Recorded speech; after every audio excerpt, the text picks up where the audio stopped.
Reproduction आखिर क्या है? थर्ड पार्टी रिप्रोडक्शन में जो निसंतान दंपत्ति हैं, अगर उनको कंसेप्शन के लिए किसी थर्ड पार्टी की या किसी थर्ड पार्टी की ज़रूरत पड़ती है तो उसको थर्ड पार्टी रिप्रोडक्शन कहते हैं। आईवीएफ में एग डोनर की जरूरत क्यों पड़ती है? कि एग डोनर का जो है, अगर कोई भी महिला खुद के अंडे नहीं प्रोड्यूस कर पा रही हैं तो उसको एग डोनेशन की ज़रूरत पड़ती है। आईवीएफ में डोनर स्पर्म की जरूरत क्यों होती है?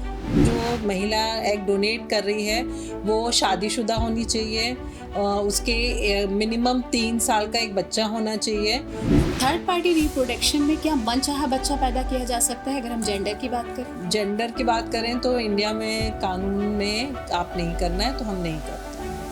Welcome to serious Bharat podcast. मैं ऋचा सिंह। बांझपन की समस्या आम होती जा रही है, इसलिए आईवीएफ का चलन भी लगातार बढ़ता जा रहा है। आईवीएफ तकनीक में एक नाम हम अक्सर सुनते रहते हैं और वो है थर्ड पार्टी रिप्रोडक्शन। आखिर ये थर्ड पार्टी रिप्रोडक्शन आखिर क्या है? इस विषय पर बात करने के लिए आज हमारे साथ देश की जानी मानी आईवीएफ एक्सपर्ट और लखनऊ दीवा आईवीएफ की डायरेक्टर डॉक्टर वैशाली जैन हमारे साथ मौजूद हैं। डॉक्टर साहब, बहुत बहुत स्वागत है आपका। Thank you Richa. Third party reproduction हम लोगों ने बहुत सारी मूवीज़ देखी हैं, मिनी है, विकी डोनर है। तो थर्ड पार्टी रिप्रोडक्शन में जो निसंतान दंपत्ति हैं, अगर उनको कंसेप्शन के लिए किसी थर्ड पार्टी की या किसी थर्ड पार्टी की ज़रूरत पड़ती है तो उसको थर्ड पार्टी रिप्रोडक्शन कहते हैं। इसमें या तो वो एग डोनेशन की बात करते हैं, हम स्पर्म डोनेशन की बात करते हैं, कभी कभी हम भ्रूण डोनेशन की बात भी करते हैं, और सरोगेसी भी थर्ड पार्टी रिप्रोडक्शन के अंदर ही आती है। ये बहुत ही एसेंशियल पार्ट बन गया आईवीएफ का ट्रीटमेंट का नाम। जी, तो आईवीएफ में एग डोनर की जरूरत क्यों पड़ती है? देखिए, एग डोनर का जो है, अगर कोई भी महिला खुद के अंडे नहीं प्रोड्यूस कर पा रही हैं तो उसको एग डोनेशन की ज़रूरत पड़ती है। अमूमन जो आजकल सबसे बड़ा रीज़न है वो एक एज फैक्टर है। जैसे जैसे एज बढ़ती है महिला के अंडे बनने की क्षमता कम हो जाती है, उसका ओवेरियन रिज़र्व कम हो जाता, तो उसको कहीं ना कहीं किसी और के अंडे से अपनी, अगर उसकी इच्छा है अपना प्रेगनेंसी करने की, तो किसी और के अंडे लेने पड़ते हैं।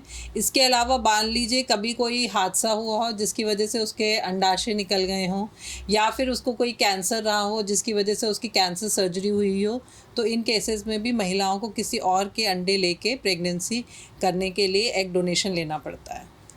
आईवीएफ में डोनर स्पर्म की जरूरत क्यों होती है?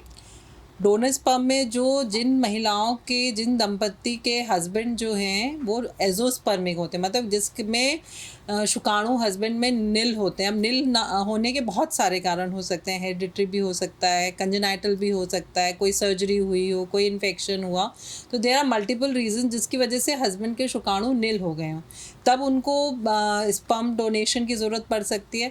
कभी कभी हस्बैंड का जो है कुछ जेनेटिक डिजीज़ है, अगर वो जेनेटिक डिजीज़ की वजह से वो डिजीज़ बच्चे में ट्रांसमिट हो सकते हैं, तब उसको स्पर्म डोनेशन की ज़रूरत पड़ती है। इसके अलावा अगर जो है रिपीटेड इम्प्लांटेशन फेलियर हो रहे हैं, रिपीटेड प्रेगनेंसी लॉस हो रहे हैं, तो ऐसे केसेस में भी कभी कभी हम सजेस्ट करते हैं कि या तो डोनर एग लेके करिए या डोनर स्पर्म लेके करिए, तो to have a better result. Sperm में एग देने और लेने के क्या कुछ कानूनी प्रावधान भी? बहुत स्ट्रिक्ट लॉज आ गए हैं इंडिया में। अब तो 2022 में एआरटी लॉ आया है, उसमें कुछ संशोधन भी हुए हैं, और उसमें जैसे अगर आपको किसी को दंपत्ति को स्पर्म या एग डोनेशन लेना है तो उसका क्राइटेरिया होता है, एज क्राइटेरिया होता है। अगर 50 साल से ज़्यादा हैं तो आप नहीं ले सकते हैं, एग डोनेशन नहीं करा सकते हैं, या फिर आपकी एज, हस्बैंड की एज, वाइफ की एज 50 से ज़्यादा और हस्बैंड की एज 55 से ज़्यादा है तो वो ये डोनेशन नहीं ले सकते हैं। इसके अलावा जो है ये रेसिपिएंट की बात कर रही हूँ मैं। इसके अलावा अगर मान लीजिए जो डोनेट कर रहे हैं, जो डोनर्स हैं, उनके लिए भी बहुत स्ट्रिक्ट क्राइटेरिया है। वो हेल्दी होने चाहिए, उनको साइकोलॉजिकल कोई डिजीज़ नहीं होनी चाहिए, उनके कुछ बेसिक ब्लड टेस्ट होते हैं वो नॉर्मल होने चाहिए। अगर एग डोनेशन हो रहा है तो जो महिला एग डोनेट कर रही है वो शादीशुदा होनी चाहिए, उसके मिनिमम 3 साल का एक बच्चा होना चाहिए, और जो है वो विलिंगली ये प्रोसीजर करने के लिए रेडी है। इसके अलावा जो है अभी जो लॉज हैं वो बहुत ही डोनर फ्रेंडली आए हैं। जो भी रिसिपिएंट ले रहे हैं एग्स, उनको जो दे रहे हैं महिला, उसके स्वास्थ्य का खर्चा उठाना है और उसको एक पूरा एफिडेविट बनता है और उसका मेडिकल इंश्योरेंस की एश्योरेंस देना होता है। तो ये सब लॉ में इंक्लूडेड है और ताकि जो डोनर्स हैं वो भी सेफ रह सकें। सरोगेसी का नाम सुनते हैं हम, क्या है सरोगेसी? सरोगेसी जो है कोई भी महिला अपना अगर वूम्ब या अपनी बच्चेदानी देती है किसी और के प्रेगनेंसी को कंटिन्यू करने के लिए 9 महीने, तो उसको सरोगेसी बोलते हैं। और जो है सरोगेसी में जो दंपत्ति होता है वो अपने जो भ्रूण होता है उसको फिर किसी और महिला को उसमें देता है, तो उसको सरोगेसी बोला जाता है। क्यों पड़ती है इसकी ज़रूरत सरोगेसी की? सरोगेसी की ज़रूरत इसलिए पड़ती है कि मान लीजिए जिस महिला जो निसंतान दंपत्ति है उसमें जो महिला है उसकी बच्चेदानी नहीं है, या तो बचपन से ही एक कंजेनाइटल डिजीज़ होती है जिसमें आपके बच्चेदानी होती ही नहीं है। इसके अलावा मान लीजिए कोई घटना घटी, डिलीवरी के बाद बच्चेदानी निकालनी पड़ी, या फिर और कोई कारण की वजह से अगर उसकी बच्चेदानी निकालनी पड़ी और उसकी बच्चेदानी इतना सक्षम नहीं है कि वो 9 महीने तक उस प्रेगनेंसी को खींच सके, तब ऐसे केसेस में उस दंपत्ति को सरोगेसी का सहारा लेना पड़ता है। सरोगेसी को लेकर भी क्या कुछ कानून है? सरोगेसी को लेके बहुत कानून है और अमेंडमेंट 2024 में ही आया है। सरोगेसी में जो है एक जेस्टेशनल सरोगेसी होती है और एक ट्रेडिशनल सरोगेसी होती है। ट्रेडिशनल सरोगेसी में जो भ्रूण जो क्या कहते हैं जो स्पर्म होता था वो किसी जो भी दंपत्ति है उसका होता था, और जो एग होता था वो उसी महिला का होता था। अब जेस्टेशनल सरोगेसी में जो महिला उस भ्रूण को धारण कर रही है, उस प्रेगनेंसी को ले रही है, उसका कोई भी रिलेशन नहीं होता है उस एम्ब्रियो से, मतलब वो जेनेटिकली कुछ भी उससे रिलेशन नहीं होता है। तो इसलिए जो है अभी ये लॉ आया है। दूसरा जेस्टेशनल सरोगेसी बोलते हैं। दूसरा ये है कि एटलीस्ट एक चीज़ जो भी निसंतान दंपत्ति है उसको वो उसका होना चाहिए, या तो उसका भ्रूण होना चाहिए, या उसका एम्ब्रियो होना चाहिए, या फिर उसका स्पर्म होना चाहिए, या उसका ओवा होना चाहिए। तो ये एक लॉ है। तीसरा जो लॉ है कि आपको एक मेडिकल बोर्ड के थ्रू गुज़रना पड़ेगा। उसमें गुज़रने के बाद आपको कंफर्म होगा कि आप सरोगेसी के लिए फ़िट हैं कि नहीं हैं। केवल जो लोग इंडियन ओरिजिन के हैं वही अब सरोगेसी कर सकते हैं। ये बहुत ही, क्योंकि पहले हमने बहुत सुना था कि बाहर से लोग आ रहे हैं और वो हमारे यहाँ महिलाएं जो हैं अपना कोख उसको उनकी बच्चेदानी को यूज़ करा जा रहा है। तो ये लॉ अब आया कि इंडियन ओरिजिन के जो लोग हैं जो इंडिया में रह रहे हैं केवल वही एक सुविधा ये ले सकते हैं। और उसके अलावा जो है उनका खुद का कोई भी बच्चा नहीं होना चाहिए, या वो बिल्कुल ही सक्षम नहीं है बच्चे होने के लिए, या फिर उनका कोई बच्चा ना हो। और तीसरा जो है एक कि अगर कोई बच्चा है और वो मेंटली रिटार्डेड या डिसेबल्ड बच्चा है तब वो सरोगेसी के बारे में सोच सकते हैं, अदरवाइज़ वो नहीं सोच सकते हैं। थर्ड पार्टी रिप्रोडक्शन के आखिर लाभ क्या क्या है? Third party reproduction is a ray of hope. जो दंपत्ति कंसीव नहीं कर पा रहे हैं उनके लिए it's a ray of hope कि शायद उनको एक अपना बच्चा मिल सके। और अगर आप कहें तो डोनर एग में कुछ पोर्शन तो उनका मेल पार्टनर का है ही, या डोनर स्पर्म ले रहे हैं तो कुछ पोर्शन उस महिला का है जेनेटिकली, या फिर आप भ्रूण डोनेशन कर रहे हैं तो उसमें महिला की बच्चेदानी है, तो एक अटैचमेंट है। तो ये कहीं ना कहीं दंपत्ति को कुछ ना कुछ एक होप है और कुछ ना कुछ एक अटैचमेंट डेवलप हो रहा है इस ट्रीटमेंट से। तो लाभ तो बहुत है ही। इसमें कुछ नुकसान होने की भी संभावना है? देखिए नुकसान एज सच में कहूँगी तो नुकसान वर्ड नहीं हम कहेंगे, उसमें कहेंगे कि हम इसके कुछ एथिकल इश्यूज होते हैं और कुछ लीगल इश्यूज होते हैं। एथिकल इश्यूज ये होते हैं कि कभी कभी जो महिला सरोगेट बन रही है उसको उस बच्चे से लगाव हो जाता है, वो नहीं दे पाते हैं।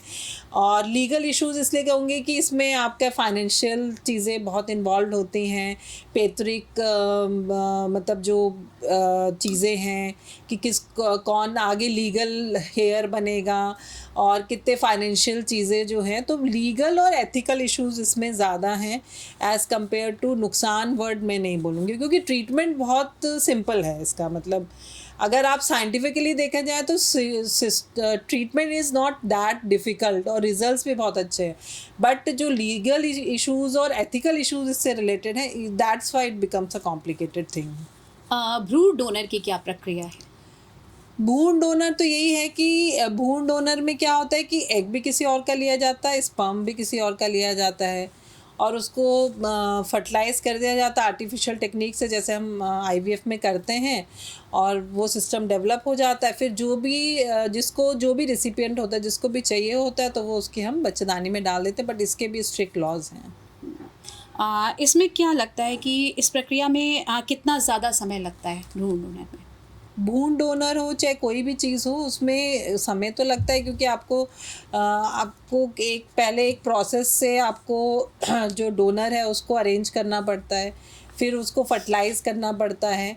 तो आप मान के चलिए कि महीना 2 महीना तो केवल प्रोसीजर में लगता है, उससे पहले जो लीगल फॉर्मेलिटीज़ हैं उसमें जितना टाइम लगे। सक्सेस कितना है ये भ्रूण डोनर? काफ़ी अच्छा सक्सेस रेट है, क्योंकि जो भी इसमें आपको एम्ब्रियो मिल रहा है उसकी क्वालिटी बहुत अच्छी है, और जहाँ आप डाल रहे हैं बच्चेदानी में वो भी उसकी भी आप चेकिंग करके ही डालते, तो success rate is definitely better.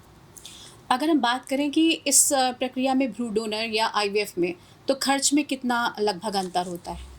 खर्च में देखिए प्रोसीजर इज़ सेम, बट जो खर्चा आता है वो आपको मेडिकल इंश्योरेंस देना पड़ता है जो भी जना डोनेट कर रहा है। मान लीजिए अगर आपने डोनर एग लिया है या डोनर स्पर्म लिया है या इवन आपने सरोगेसी लिया है, तो उसमें जो डोनर है उसका आपको सारा जो भी उसका मेडिकल एक्सपेंसेस लेने पड़ते हैं, और अगर उसमें कुछ अनटूवर्ड सिचुएशन हो जाती है तो वो इंश्योरेंस भी आपको देना पड़ता है। तो it is costly then the जो एक हम नॉर्मल आईवीएफ में करते हैं उससे कॉस्टली है ये।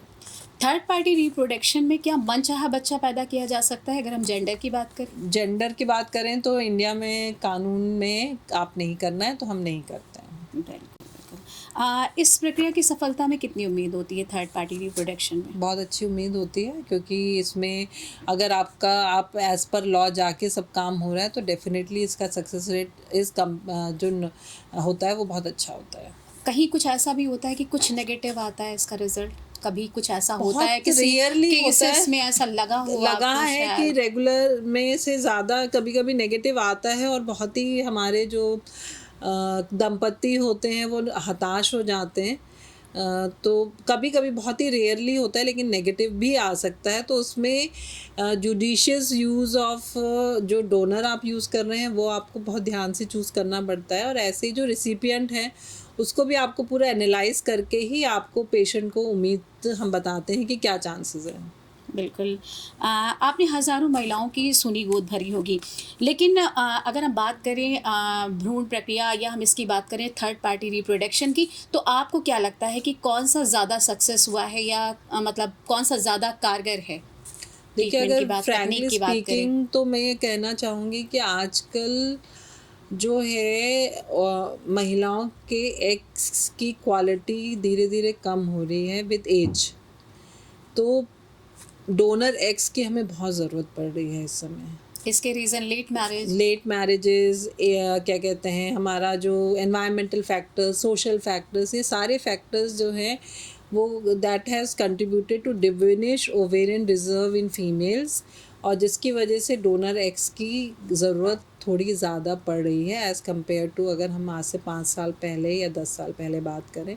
लेकिन लॉज इतने स्ट्रिक्ट हैं, डोनर्स आपको आराम से नहीं मिलते हैं, तो हम लोग ट्राई यही करते हैं कि जितना हो सके सेल्फ साइकिल करी जाए, और हम पेशेंट को भी यही समझाते हैं, क्योंकि इसके बहुत ही लीगल और एथिकल इश्यूज़ हैं। तो हम पेशेंट को यही समझाते हैं कि जितना हो सकेगा हम ट्राई करेंगे आपके खुद के अंडे से या खुद के स्पर्म से प्रेगनेंसी करने के लिए। हाँ, जब हमारे सिचुएशंस बिल्कुल ही नेगेटिव होने लगेंगी तब हम थर्ड पार्टी रिप्रोडक्शन की तरफ पेशेंट को रास्ता दिखाते हैं। कैसा लगता है आपको जब आपको लगता है कि बहुत क्रिटिकल केस कोई सामने आया है लेकिन उसमें भी आपको सक्सेस मिल जाती है? डेफिनेटली जब मरीज़ अब हमारे दंपति खुश होते तो हमें भी बहुत खुशी होती है, उनकी खुशी देख के हम लोग भी खुश होते हैं। बिल्कुल। डॉक्टर साहब के माध्यम से आज हमने जाना कि बांझपन की समस्या में आईवीएफ का चलन तो बढ़ता ही जा रहा है और इसमें थर्ड पार्टी रिप्रोडक्शन की क्या भूमिका है। डॉक्टर साहब ने बहुत अच्छे से इसके विषय में जानकारी दी। ऐसी और अधिक जानकारियों के लिए हमारे साथ बने रहिए सी न्यूज़ भारत के साथ। फिलहाल के लिए इस खास चर्चा में बस इतना ही। देश दुनिया की तमाम बड़ी खबरों को जानने के लिए जुड़े रहिए सी न्यूज़ भारत के साथ। हर खबर आपके साथ, आपके हाथ।